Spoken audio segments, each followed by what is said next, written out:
We got a lot of XRP news today. As we head into this holiday weekend, we're going to start with Crypto Eddie's post here highlighting Doppler Finance and what they are saying the role of the new XLS-66 XRPL update is. Of course, that's introducing lending functionality to the blockchain. It's interesting because it's baked into the base protocol. It's not an attack on smart contract. But Doppler's saying, listen, it's not just the utility. It's not the fact that people are going to use this functionality. What this is really going to do, the big dividends that this upgrade pays, is going to be a major catalyst for bringing more tokenized assets onto the XRP Ledger. Remember, XRP Ledger is already the #1 fastest growing RWA chain in the world, and this is going to be a major catalyst to turbocharge that growth even more. It builds a flywheel, and so it's much bigger than just a new functionality, more utility. It's actually going to allow us to grow in the most important use case in all of cryptocurrencies. It doesn't get any bigger than that. Now, this was an interesting stat that was posted today. Recently, nearly 1 million agents have transactions settling on the XRP Ledger through X402 facilitator.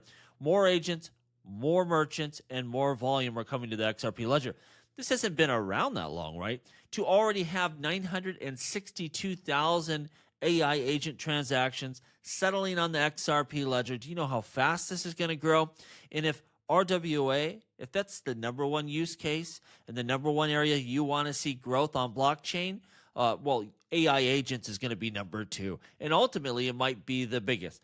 XRPL is dominant in micropayments, scalable payments, cheap payments, all areas that an AI agent would require to be able to transact. This is big. It's already gaining traction, and that ain't nothing. This is just the very beginning, but a very interesting stat. Now, we have Ashish Burla, and he says the following. When we look at what's going on here, it takes away the smart contract risk. So when we're using the XRP Ledger for DeFi, it has features like know your customer. It's institutional grade, so it's not like one or the other. It's just they're going after a different customer base with this build out. The build in future foundation allows large institutions to confidently deploy capital without worrying about code vulnerabilities. Traditional finance is finally getting the on-chain infrastructure it needs. So to really scale, to really onboard and have institutional DeFi, you know, the smart contract risk is not acceptable. They need these controls. They need what TradFi always does, but to be more efficient. And that's what they are delivering. Again, it's not the same as what we see in DeFi out there. This is built specifically for the institution to onboard them to the modern era. And that growth hasn't even started yet. So while Ethereum is the #1 DeFi chain in the world today, this institutional DeFi, it's up for grabs. It's open season here, and we can actually be very dominant in that use case. And that's going to be probably the biggest growth vector anyway. Now, you had Citi. They're projecting $5.5 trillion in tokenized securities by 2030. That is a blistering pace. That's according to their latest tokenization report that was put out just last month. But Franklin Templeton, they're saying Citibank's $5.5 trillion by 2030 probably be too conservative. We know BlackRock, the SEC chair, they've said they want to tokenize everything, and I think they'll eventually get it. You know, if we hit 5.5 trillion in tokenized securities by 2030, that's absolutely mind-boggling growth. That'll be fine, but there's a lot of people out there, Franklin Templeton being one of them, that thinks that's not even bullish enough. Amazing times here. Now, be wary here. BitHomp is saying, watch out. There was some fake Ripple payment token that was issued, and someone bought it, lost $15,000. Beware of scammers. Double check everything. And if you've never heard about it or it seems really new, I mean, really pump the brakes here and make sure you look to a trusted source, talk to people you know, make sure it's real, because there's all sorts of scams going on right now trying to trick you out of your money. It's hard enough to earn money nowadays. Don't give it away to the scammers. Just be ultra vigilant and be careful. Any kind of grant vouchers, boosting cards, payout tokens, all sorts of stuff like this going on out there right now. Big warning by BitHomp.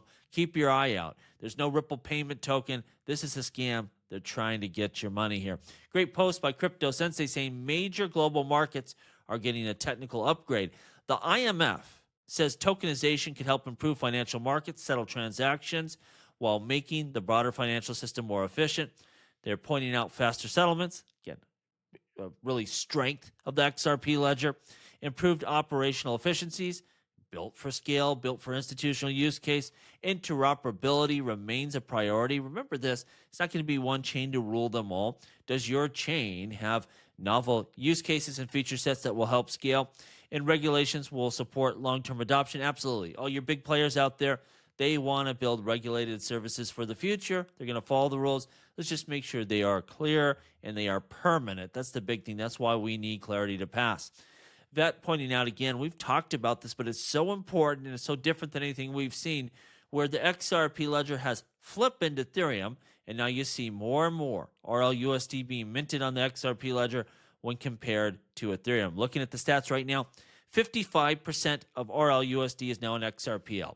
Wasn't like that at the beginning. It was the majority of Ethereum. My point here tonight with this is I don't think this will be the last asset. The last asset that's tokenized on Ethereum that is going to make its way over to the XRP ledger. I wonder what the second asset we will flip in them in and steal a bunch of that liquidity. I bet it's going to happen as we go forward here. A big news, Clarity Act clears a major hurdle. So you had all these law enforcement agencies come out and say, no, having clear laws somehow hurts law enforcement. It's nonsense, but it was a stance they were taking.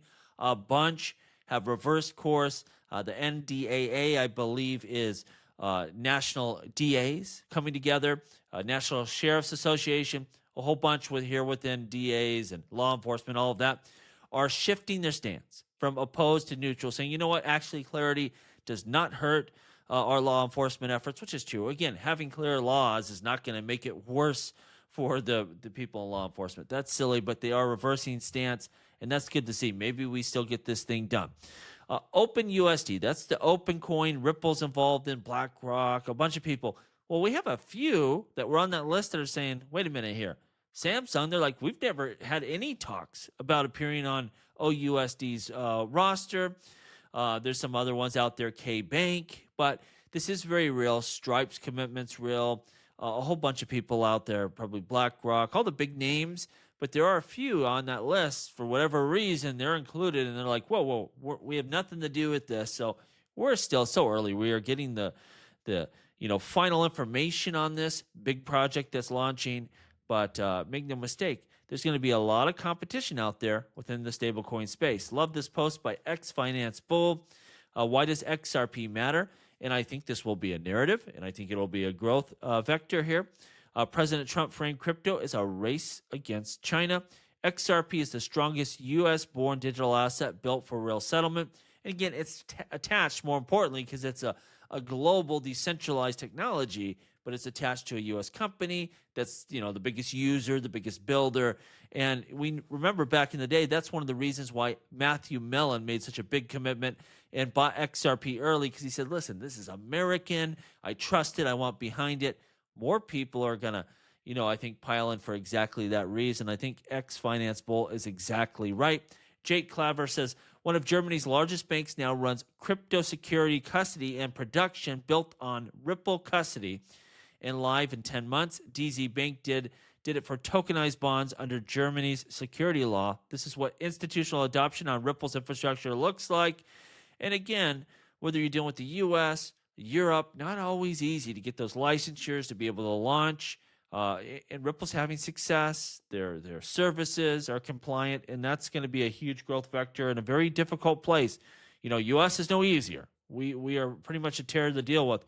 But if you can operate in the difficult territories, I think you'll do well. I saw Crypto DYL News says 99% of crypto influencers tried to gaslight you, claiming Clarity Act is going to be signed by the 4th of July. Well, where is it? It's not going to be signed tomorrow. Will they change the narrative in August? Let's see how this plays out. Guilty as charged. I mean, I hope this thing gets done. I've read bullish narratives on it, but we really don't know.